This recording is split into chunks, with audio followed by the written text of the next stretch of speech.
Boa, boa, boa. Vamos lá para o segundo tempo. Seguinte, agora a gente vai tentar falar um pouquinho sobre o período em que Vargas governou o Brasil. Só que a gente vai tentar entender como ele chegou ao poder, beleza? O Vargas é o cara que mais governa o Brasil nesse período após o segundo reinado, após o fim da monarquia no Brasil. Ele vai governar o Brasil de 1930 até 1945. 15 anos, bastante tempo, muito tempo, beleza? Ele vai ter três governos bem diferentes. Ele vai ter, então, um período em que ele vai ser chamado de governo provisório, que vai de 1930 até 1934. Depois ele tem um governo chamado governo constitucional, onde ele governa de forma, digamos, democrática, porque ele vai respeitar uma constituição feita em 34, certo? E depois eu tenho o Estado Novo, um período ditatorial que vai de 1937 até 1945. Tudo bem? Certinho? A gente vai falar só sobre o governo provisório, o governo que vai de 1930 até 1934. Vamos entender como ele chega ao poder e como foi esse primeiro governo dele. Firmeza? Certinho? É nóis, tá fácil, tá moleza, mais mole que só a minha barriga, ainda mais depois dessa quarentena. Vamos lá. Seguinte, no vídeo passado vocês viram que o Brasil foi governado durante a República Velha, então de 1894 até 1930, pelos fazendeiros, apoiados pelos militares, é óbvio, mas principalmente a partir de 1895, mais ou menos, São Paulo e Minas vão se alternando no poder. Numa eleição, São Paulo escolheu o candidato a presidente, apoiado por Minas. Eles estavam juntos. E na outra eleição era a vez de Minas escolher um presidente e ser apoiado por São Paulo, certo? Tudo bem? Ótimo. Mas tudo muda. Nada dura para sempre, meu chapa. Nada dura para sempre. E nós vamos ter um problema. Qual que é? Em 1930 a gente vai ter eleições para presidente, certo? Quem estava no poder era um paulista, um partido republicano paulista, chamado Washington Luiz. O Washington Luiz, malandrão, ele tinha que, na eleição de 1930, apoiar um candidato escolhido por Minas. Beleza? Tudo bem? Ótimo. Mas acontece um problema. O Washington Luiz, ele não apoia um candidato escolhido por Minas. Ele apoia um candidato paulista. Ele escolhe um candidato de São Paulo, então. Aí você deve estar se perguntando, mas por que esse mané fez isso? Por quê? Porque em 1929 a gente vai ter uma crise mundial. A maior crise já existente no mundo, até agora, né? Que tem alguns economistas e alguns analistas políticos que estão dizendo que essa crise que vai acontecer após essa pandemia do coronavírus vai ser pior do que a crise de 29. É grave. A gente vai ser estudado. Olha que beleza. Bom, em 1929 ocorre uma crise nos Estados Unidos que se espalha pelo mundo inteiro, uma crise econômica, certo? Empresas vão fechar, centenas de milhares de empregos vão ser fechados também. As pessoas vão passar fome, gente que estava rica fica miserável. E aqui no Brasil também, porque a economia brasileira era baseada no café. E o café deixa de ser vendido, certo? Como é que alguém passando fome vai falar, preciso comprar café? Não.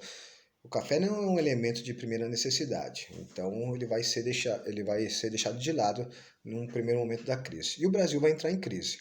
Por causa dessa crise econômica, o Washington Luiz, que era o presidente do Brasil, acaba não confiando que um candidato mineiro, que um presidente mineiro, dê a atenção necessária ao café brasileiro.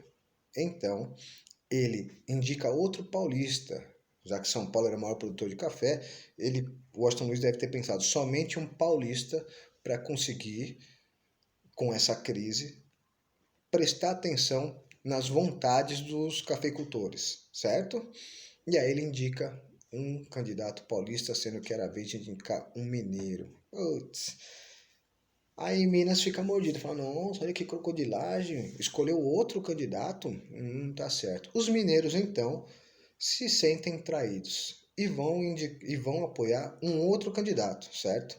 Vão apoiar um candidato do Rio Grande do Sul. Um candidato que era governador do Rio Grande do Sul, já tinha sido governador do Rio Grande do Sul, cara famosão, elite, não era pobre não, fazendeiro, certo? E que tinha montado um grupo político para tentar concorrer às eleições de 1930. Esse grupo político chamava Aliança Liberal. A Aliança Liberal era a união de dois partidos, de dois estados, Rio Grande do Sul, o RS, certo? Rio Grande do Sul, e Paraíba. O candidato da Aliança Liberal a presidente era um cara chamado Getúlio Dornelles Vargas. Getúlio Vargas, o Vargas. E o vice-presidente dele era um maluco chamado João Pessoa, fazendeiro também, só que lá da Paraíba, certo? Getúlio Vargas era gaúcho e João Pessoa da Paraíba. Ou seja, nós vamos ter dois caras de diferentes estados formando uma frente para tentar ganhar as eleições de 1930. E a gente sabe que as eleições eram fraudulentas. Tudo bem?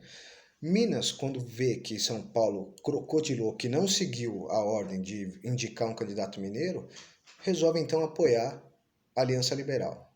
Certo? Tudo bem? Sem novidades? Tá. O Getúlio Vargas e o João Pessoa vão fazer uma eleição bater em 4 pontos. Primeiro, eles queriam voto secreto, beleza? Eles queriam, se eles fossem eleitos, a promessa dele era estabelecer o voto secreto, porque eles percebiam, e era uma reclamação de grande parte da população, que o voto aberto era uma forma de manipular as eleições, claro, óbvio, você conseguia obrigar a pessoa a votar no seu candidato, senão ela ia morrer na paulada. Queriam também que o Brasil se industrializasse mais, isso é interessante. Queriam criar leis trabalhistas. No Brasil não tinha lei defendendo o trabalhador ainda. O trabalhador trabalhava 18, 19 horas, não tinha condições nenhuma, era mandado embora por nada, podia ser violentado dentro do seu trampo, era humilhado. Bem que isso acontece bastante ainda hoje, né? Na questão de humilhação.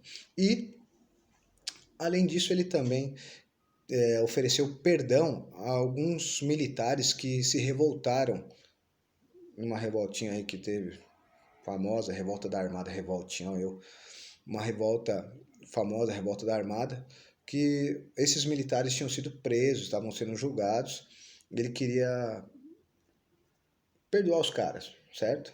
Então, essas são as principais promessas do Getúlio Vargas e do João Pessoa, beleza? Tudo bem? Bom, as eleições ocorreram, mas a gente sabe, né?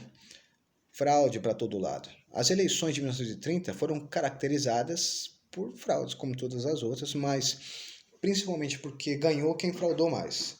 E os paulistas que estavam no poder, né, que tinham um presidente, acabaram fraudando mais do que a Aliança Liberal. E aí eles levam a eleição de 1930. É óbvio que a Aliança Liberal sabia da quantidade de fraudes, sabia que a eleição não foi uma eleição limpa, por nenhum dos lados, mas ela vai questionar, fala, não, peraí, não teve, essa eleição não valeu.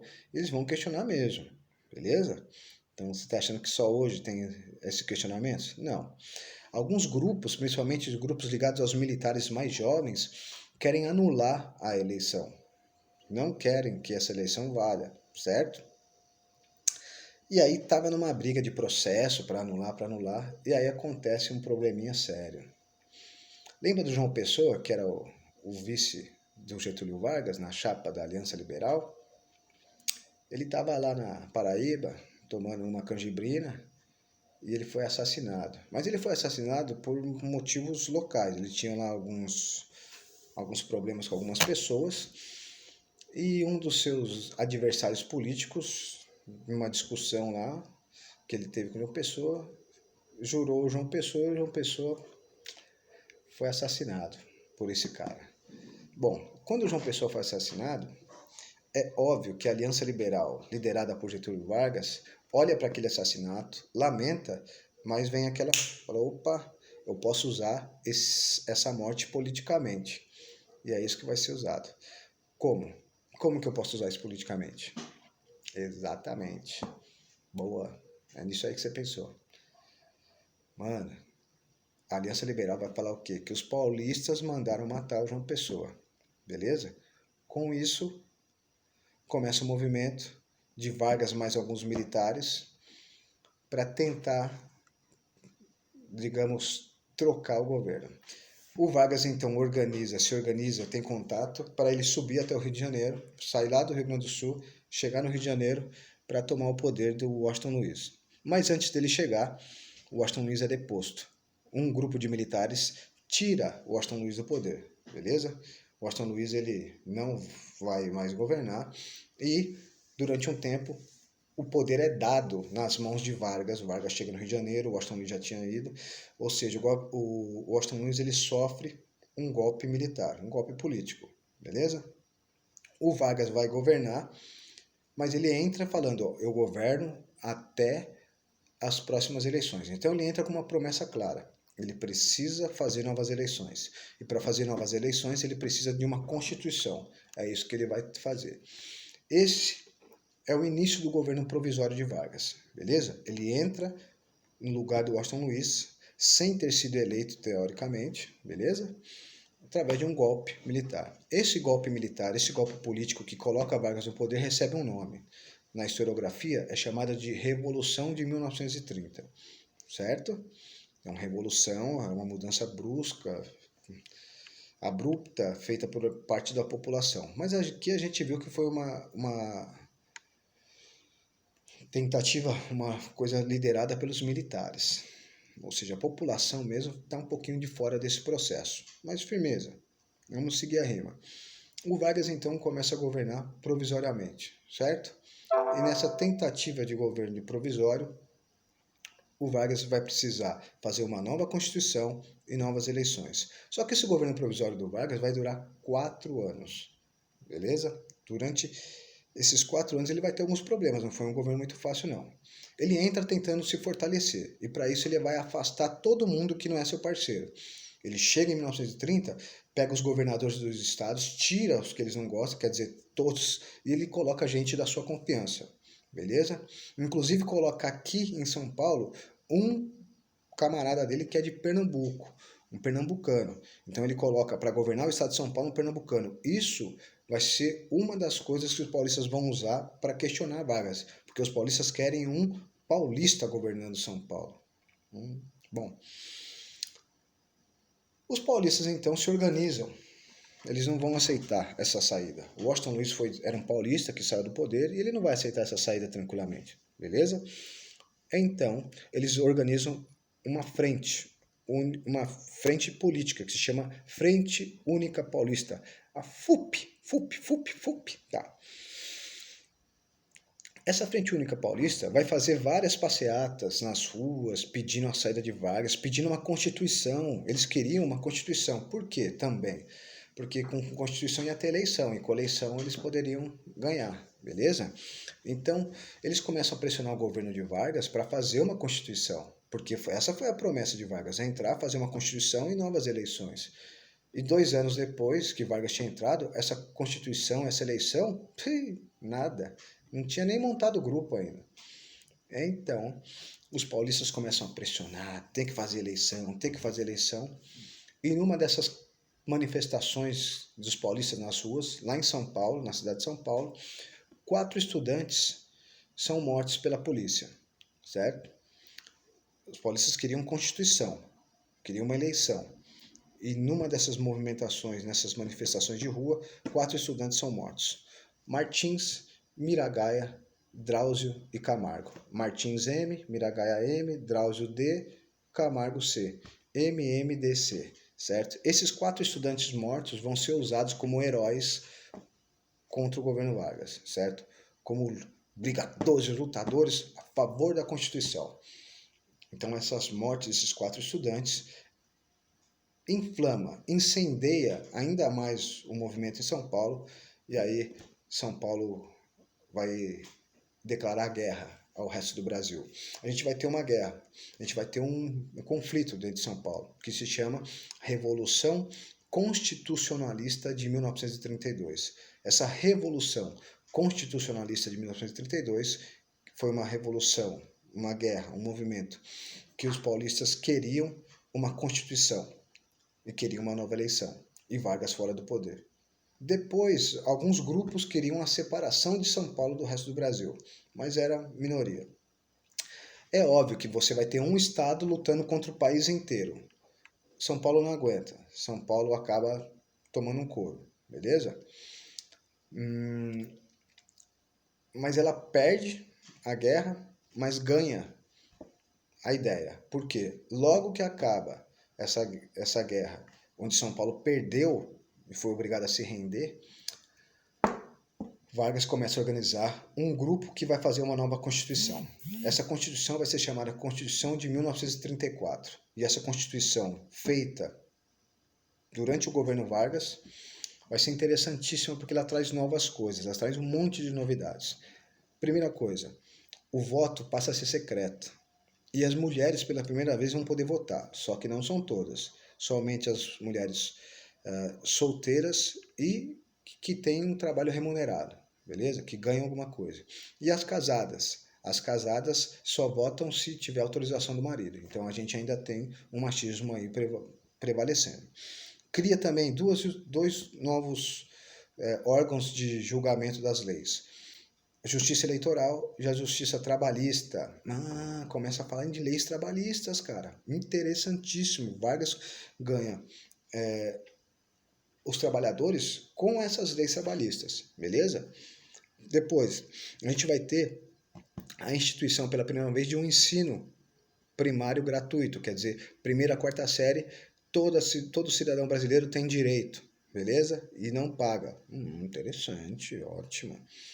E nessa Constituição fica estabelecido também que a primeira eleição para presidente não vai ser voto direto, quer dizer, a população não vai votar. Quem vai escolher o presidente são os próprios congressistas que fizeram a Constituição. E adivinha quem que eles escolheram para governar? Vargas, certo? Então esse primeiro governo Vargas não vai ser uma coisa tão tranquila não. Ele vai enfrentar alguns adversários, principalmente os paulistas, e por causa dessa pressão dos paulistas ele acaba fazendo uma nova Constituição que traz muitas novidades. Ensino, voto feminino, pelo menos uma parte do voto feminino, justiças que vão defender o direito dos trabalhadores e vão julgar, e também vão organizar eleições, uma justiça eleitoral. Então é interessantíssimo. Leis que vão defender os trabalhadores e vão estabelecer o que o trabalhador pode ou não pode fazer, certo? Então você vai ter que respeitar essas leis. Algumas novidades interessantes, algumas modernizações, mas aí vem uma coisinha. Essas modernizações no Brasil ocorreram tardiamente, em outros países isso já ocorria há um bom tempo, firmeza? Os países europeus. Então aqui fica a impressão de que Vargas deu esses direitos aos trabalhadores, que foi um presente de Vargas. E ele vai usar isso. Mas isso são cenas de um próximo capítulo. Firmeza? O primeiro governo de Vargas a gente já viu, que é o governo provisório. As próximas aulas serão do governo constitucional e o Estado Novo, que é o governo ditatorial de Vargas, certo? Mas são cenas de próximo capítulo. Firmeza? Rapaziada, muito obrigado pela atenção e paciência. Desculpa o sono proporcionado. Vai de leve na manguaça, dá-lhe Marília. Fique em casa e use máscara quando sair de casa, certo? Eu vou botar o link lá. É só clicar em cima que aí vai cair no canal e vocês dão uma olhada. Firmeza? Eu vou fazer algumas modificações durante o tempo nisso aqui. Não sei quanto tempo a gente vai passar nisso, mas enquanto estiver aqui, a tendência é tentar melhorar. Valeu? Cuidem-se. Fui. Aqui, ó.